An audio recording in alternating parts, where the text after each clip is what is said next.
वक्त हड़कंप मच गया जब अंबिकापुर से पहुंची एसीबी की टीम ने महिला एवं बाल विकास विभाग कार्यालय में दबिश दी। कार्रवाई के दौरान सहायक ग्रेड 2 गिरीश कुमार वारे को 40,000 रुपए रिश्वत लेते हुए रंगे हाथ गिरफ्तार किया है। जानकारी के मुताबिक दोकड़ा में पदस्थ भृत्य योगेश शाडिल्य के स्थानांतरण के एवज में आरोपी ने 80,000 रुपए की मांग की थी। पीड़ित पहले ही 30,000 रुपए दे चुका था, जबकि शेष रकम के लिए लगातार दबाव बनाया जा रहा था। इतना ही नहीं, रिश्वत नहीं देने पर आरोपी ने पीड़ित की मोटरसाइकिल जब्त कर ली। परेशान होकर पीड़ित कर्मचारी ने एंटी करप्शन ब्यूरो से शिकायत की। शिकायत की पुष्टि के बाद एसीबी ने जाल बिछाया और जैसे ही आरोपी ने 40,000 रुपए रिश्वत ली, टीम ने मौके पर ही कार्रवाई कर उसे गिरफ्तार कर लिया। फिलहाल आरोपी से पूछताछ जारी है और आगे की कानूनी कार्रवाई की जा रही है।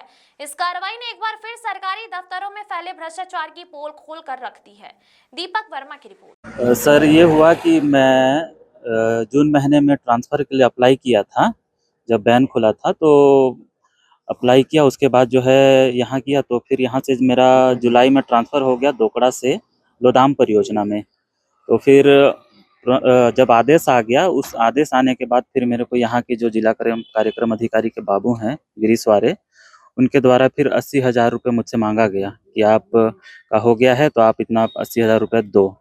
तो मैं बोला सर, पैसे की बात तो पहले नहीं हुई थी, तो अभी आप कैसे बोल रहे हैं पैसे के लिए? तो मैंने बोला देना तो पड़ेगा आपको पैसा बोले। तो बोला सर, इतना पैसा नहीं दे पाऊँगा, क्योंकि आप पहले बोले नहीं थे, नहीं तो मैं कराता ही नहीं पैसा ट्रांसफ़र। तो उन्होंने कहा देना तो पड़ेगा आपको पैसा। तो फिर मैं बोला कुछ दूंगा सर, लेकिन इतना पैसा नहीं दे पाऊँगा 80,000।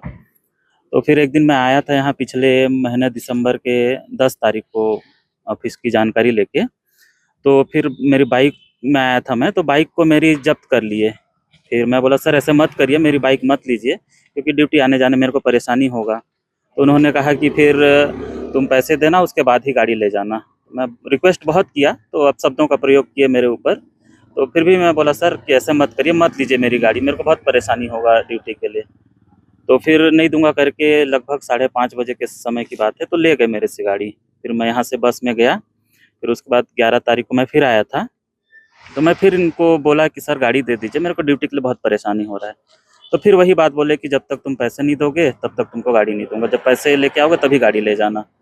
तो उसके बाद फिर मैं अंबिकापुर गया, वहाँ एंटी करप्शन ब्यूरो, वहाँ मैं बताया मेरी जो भी बात थी। तो उन्होंने फिर आगे की कार्रवाई की। उसके बाद आज पैसे मैं 40,000 मेरे से लिए और उनको पकड़ा गया, और उसके बाद मेरे को मेरी गाड़ी दे रहे थे। तो अभी फिर उनको पकड़ के कार्रवाई चल रही है एंटी करप्शन ब्यूरो के द्वारा। 12 दिसंबर 2025 को योगेश कुमार, जो कि एकीकृत बाल विकास परियोजना कार्यालय दोकड़ा में भृत्य के पदस्थ थे, उनके बच्चे जसपुर में रहते हैं, जिसके कारण उनको देख रेख करने में असुविधा हो रहा था। इसीलिए उनके द्वारा अपने एकीकृत बाल विकास परियोजना कार्यालय लोदाम में स्थानांतरण कराने हेतु जिला कार्यक्रम अधिकारी जसपुर के यहाँ आवेदन दिया था। आवेदन देने के बाद यहाँ का जो सहायक ग्रेड 2 है वारे जी, उनके द्वारा ट्रांसफ़र करा देने के एवज में 80,000 रुपये का रिश्वत की मांग किया गया था, और ट्रांसफ़र हो जाने के बाद 80,000 रुपये लाकर उनको देने हेतु कहा गया था। और जुलाई में उनका स्थानांतरण दोकड़ा से एकीकृत बाल विकास कार्यालय लोदाम हो गया और आके ज्वाइन कर लिया। इसके बाद एक दिन जब वो ऑफिस आया तो फिर उसे 80,000 रुपये की मांग किया जाने लगा। जब वो 80,000 रुपये देने में असमर्थता जाहिर किया गया, तब इनके द्वारा उनके मोटरसाइकिल एक पल्सर 180 है, उसको अपने कब्जे में ले लिया गया और पैसे देने के बाद ही उसको वापस करना बताया गया। हमने शिकायत का सत्यापन कराया और शिकायत सत्यापन में उनके द्वारा 80,000 रुपये रिश्वत लेने की सहमति दिया गया, और आज दिनांक 8/1/2026 को ट्रेप का आयोजन किया जाकर उसको प्रथम किस्त के रूप में 40,000 रुपये रिश्वत लेते हुए पकड़ा है, और उसके विरुद्ध धारा 7 PC एक्ट 1988 यथार्थ संशोधन 2018 के तहत कार्रवाई की जा रही है। आगे इसमें किस तरह कार्रवाई होगी? क्या इसमें बाकी जांच और होगी? पैसा किनके इशारे पर दिया जाता है, क्या है?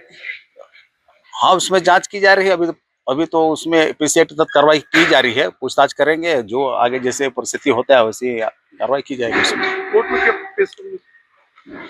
कोर्ट में आज तो देखिए कोर्ट बंद हो चुका है, अब कल ही पेश करेंगे उसको।